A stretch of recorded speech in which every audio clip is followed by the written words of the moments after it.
Hello, my Pisces and Pisces rising friends. Sandra from ForYourShe.com, and this is your monthly outlook with me, with my tarot and angel decks for November of 2020. If you are new to this channel, welcome.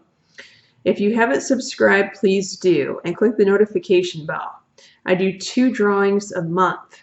The first drawing, I draw a zodiac sign to win the free reading. This month, that's Leos. If you know any Leos, please check it out and share it with them. It will help them this month of November. The second drawing that I do is I draw a lucky YouTube subscriber to win a free email reading with me and the cards of truth. The clients always love those, which is why I give one away.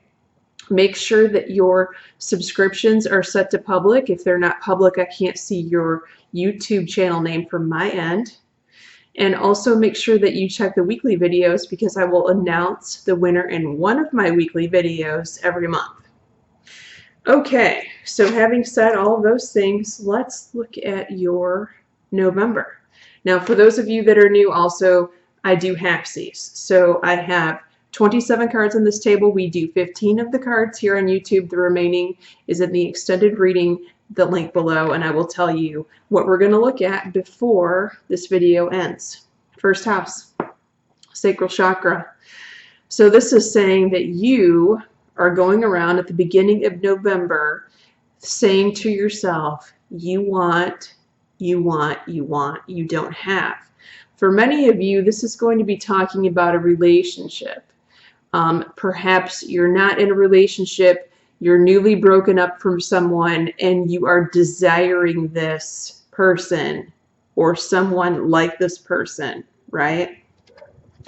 Now, you pulled Grace and Antoinette with the advice card here, which says to help understand the situation, come at it from a place of empathy, right? The message on this card says to help heal the situation, see this situation from the other person's point of view with compassion.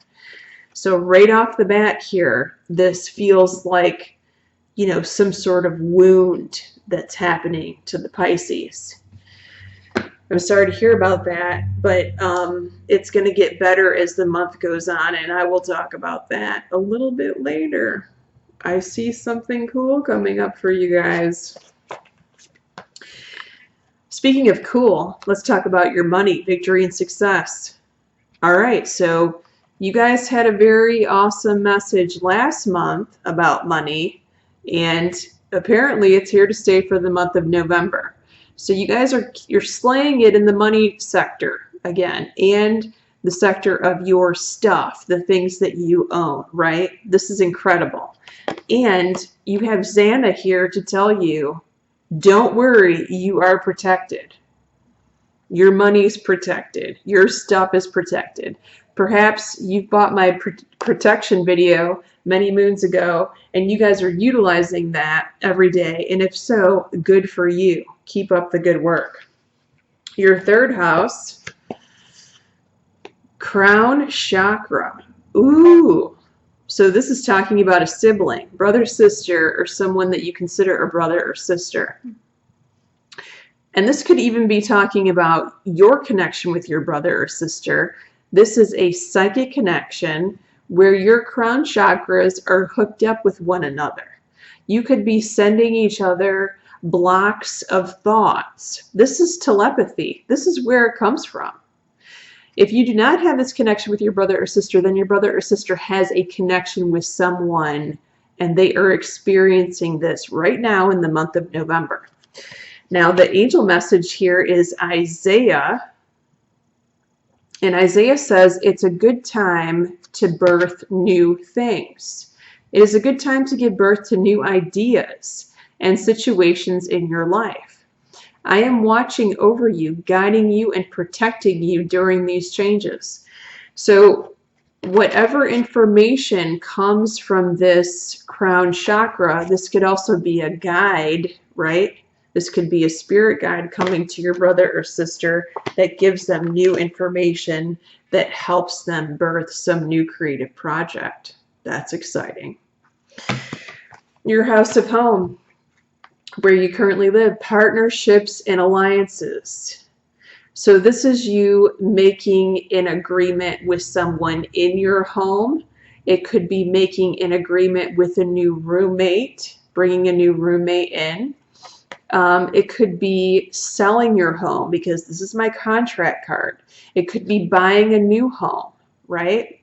This is amazing. Whatever this is fantastic. You got the light worker card here in your 4th house. Now, sometimes the father can show up in your 4th house. So this could be talking about your dad. He could be buying or selling something. He could be selling his home, right? Or he could be making an agreement with someone else just in his life right now, which is also a good thing. Now we have Andriel here, this angel card. You are a light worker, and God needs you to shine your divine light and love right now, like an angel upon this earth and all of its inhabitants. Boy, isn't that just spot on and very important for these times that we're in. There's a lot of darkness. However, Piscean people have a lot of light, and they need to shine all of it right now. Now, I'm getting specifically for many of you, whatever this agreement is, it's going to usher in blessings for you such that you can turn this light on as bright as possible, where maybe you couldn't before. But you're getting help from whoever this is or whatever this is in order for you to do that, because this is part of your life plan. This is part of the reason why you're here on this planet, is to shine that light. Excellent, excellent. 5th house, okay.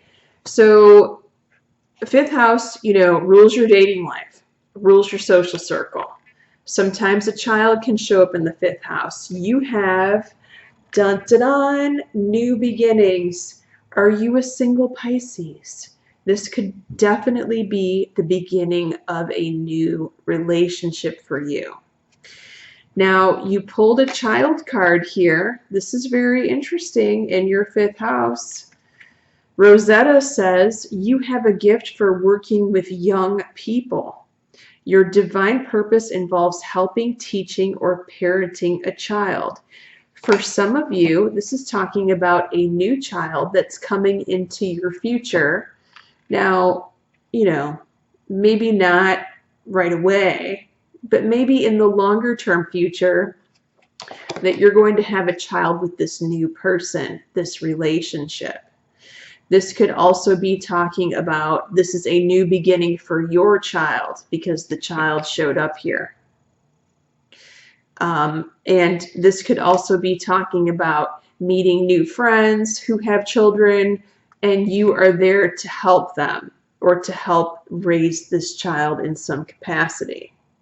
This is pretty cool. It's also a big deal, because this is like life-changing for you. It takes you on a different path of what you have been doing in the past, and it highlights the light worker. I love it. I love, love, love it. All right. A little bit of a shakeup here. It could be a lot of a shakeup for some of you. Pulled the Falling Tower card here. Disruption in your 6th house. For most of you, this is going to be talking about your work. Your work that what could hit the fan in the month of November. For a small portion of you, this could be talking about your health, because the 6th house does rule health. So for those of you that have some sort of a symptom that could be alarming, I would highly suggest you getting it checked out. Medical attention, seek medical attention immediately, right? Also for others of you, this could be talking about a slip and fall or some sort of accident. Make sure you are very careful around your home, in your cars. Call in your protection before you get in your car morning and night. Protection, protection, protection. Don't do anything. Don't take any major risks. You don't need to be on a high ladder doing some weird work at your house. Hire the help done. Okay? The money looks good. I mean, the money has been looking good for you guys for 2 months. So if you have to have a little home improvement done or something like that, you guys can call a handyman. or someone you love. You know, maybe you can get it done for free. Who knows? You have a friend that's in the business or something like that. Sixth house. Okay, so Crystal's here to tell you not to worry about the falling tower now. It was meant for the you-know-what to hit the fan, because there's something else that's coming around the corner that's positive that hasn't happened yet, and you don't see it coming. But it's good news. So there is a message here with this about, okay, so see how she's in a field? It's a farmer's field. And that field has been planted. And it is your responsibility, Pisces, the water sign, the fish, to water those seeds and nurture them so that they can turn into something positive, right? I love it. I'm excited to do this extended reading. There's some great news coming up, especially for those of you single Pisces. But before we go, I want to show you who's around you in your 7th house, what signs I see around you in your 7th house of partnerships. We have swords ×2. So swords are the air signs. Aquarius, Libra, Gemini, right? And we also have the fire signs here. Ooh, fire and water go together, believe it or not. And I know because I'm in that boat. So the fire signs, of course, are Aries, Leo, and Sagittarius. Okay, so we're getting ready to go to the extended reading. We're going to look at your 7th house of partnerships, which is amazing. Your 8th house of intimacy, which is on fire. Your 9th house of travel and higher knowledge, which is travel and school. Your 10th house of career and your mother. Your 11th house of your children and best friendships. And your 12th house, which is the future card, which shows up 3 months from now. So look for that in February. Many blessings to you, my Pisces friends. If you feel guided, I will see you on the Vimeo side. If not, many blessings for November and always.